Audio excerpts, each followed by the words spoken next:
Bonjour et bienvenue. Aujourd'hui, on va explorer un récit de création. Mais attention, pas n'importe lequel. C'est une sorte de voyage métaphorique, l'histoire d'une conscience qui se cherche, qui se perd et qui peut-être finit par se retrouver. C'est une perspective vraiment différente sur l'origine de tout. Tout commence avec cette phrase un peu énigmatique, non? Pas de terre, pas d'étoiles, pas nous. Juste autre chose. Une sorte d'absence qui était en fait une présence totale, absolue.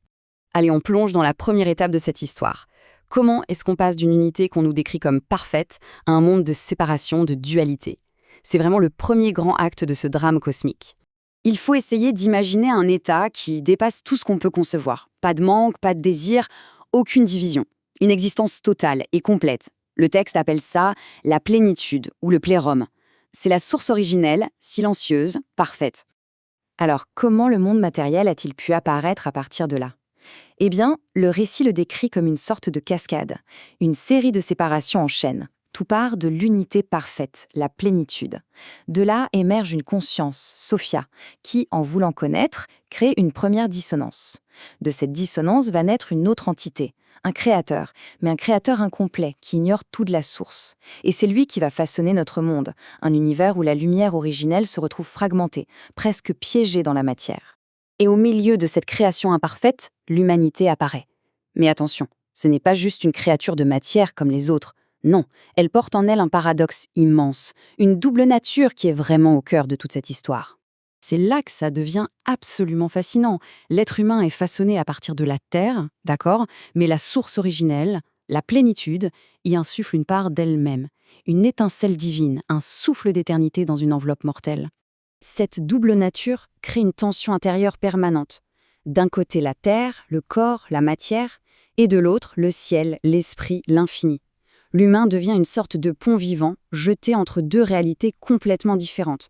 Et c'est ce paradoxe qui définit toute notre expérience. Cet être paradoxal est donc placé dans un jardin. Éden. Mais attention à la vision qu'on en a. Ce n'est pas un paradis de perfection finale. C'est un espace d'harmonie, oui, mais une harmonie qui vient de l'inconscience. Un lieu de paix, mais aussi, et c'est crucial, d'ignorance bienheureuse. C'est là qu'entre en scène l'un des personnages les plus controversés qui soit. Sauf que dans cette version du récit, son rôle est totalement réinterprété. Il n'est pas là pour tenter, il est là pour catalyser un changement. Le serpent ici n'est pas vraiment un animal. C'est plutôt une voix, une conscience, qui vient poser une question fondamentale. Il ne force la main à personne, il propose juste une possibilité, celle de passer de l'inconscience à la conscience, de l'ignorance au savoir. Et le fameux fruit défendu alors? Eh bien, ce n'était pas un poison. C'était la gnose. Pas juste de l'information, non, une connaissance profonde, transformatrice, celle qui révèle à un être sa véritable nature, sa nature paradoxale. L'humanité accepte l'invitation et mange le fruit. Et là, les yeux s'ouvrent. Mais voir, ça a un prix. L'acquisition de cette connaissance va déclencher une transformation radicale, une chute qui est en fait un passage vers une toute autre réalité. Le point crucial, c'est ce qui se passe juste après cet éveil. L'innocence est perdue, c'est vrai. Et avec la conscience de soi, naît immédiatement le sentiment d'être séparé. Séparé des autres, séparé du monde et surtout séparé de la source. C'est l'apparition de ce que le texte nomme le voile de la séparation. Et là, la différence de perspective est énorme. La chute n'est plus vue du tout comme une punition divine pour avoir désobéi. Non, c'est une étape nécessaire, un passage presque inévitable de l'unité inconsciente à la dualité consciente. C'est la même chose pour l'expulsion du jardin. Ce n'est pas un rejet, un bannissement. C'est un déploiement. C'est comme si l'humanité était envoyée en mission dans le monde de la matière, du temps et de l'oubli, pour faire l'expérience de sa nouvelle conscience.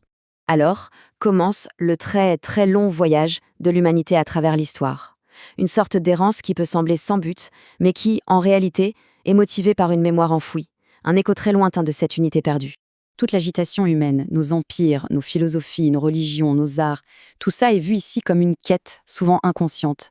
La recherche un peu désespérée de cet état d'unité qui a été ressenti juste un instant, au moment de l'éveil, juste avant que le voile de la séparation ne tombe. Mais alors, comment retrouver le chemin? Il ne s'agit surtout pas de redevenir ignorant. Au contraire, il s'agit d'intégrer, d'apprendre à connaître sans que l'ego ne prenne toute la place, de purifier ses intentions tout en restant bien présent dans le monde. et d'agir avec justesse sans obéir aveuglément à qui que ce soit. C'est un vrai travail d'unification intérieure. Et on arrive au point culminant de ce grand voyage.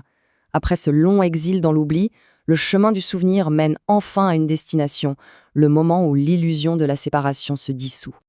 À cet instant précis, toute la perspective bascule. On comprend alors que le fruit, celui qui a semblé provoquer la chute, n'était en fait pas une erreur. Et on comprend aussi que le serpent, celui qui a initié au savoir, n'était pas un adversaire malveillant, mais un guide nécessaire. Et enfin, on réalise que le jardin d'Éden, cet état d'innocence, n'était pas du tout la destination finale, c'était simplement le point de départ. La conclusion est à la fois simple et vertigineuse. Tout ça, c'était un processus orchestré, un drame nécessaire, avec ses personnages, ses actes, ses étapes, conçus pour atteindre un but bien précis. Et c'est la question que ce récit nous laisse en suspens. Et si toute cette aventure de séparation et de retour, de perte et de souvenirs, si son but n'était pas de retrouver un paradis perdu, mais plutôt de transformer une simple étincelle innocente en une lumière pleinement consciente, revenue à la source, non plus par ignorance, mais par connaissance et par choix.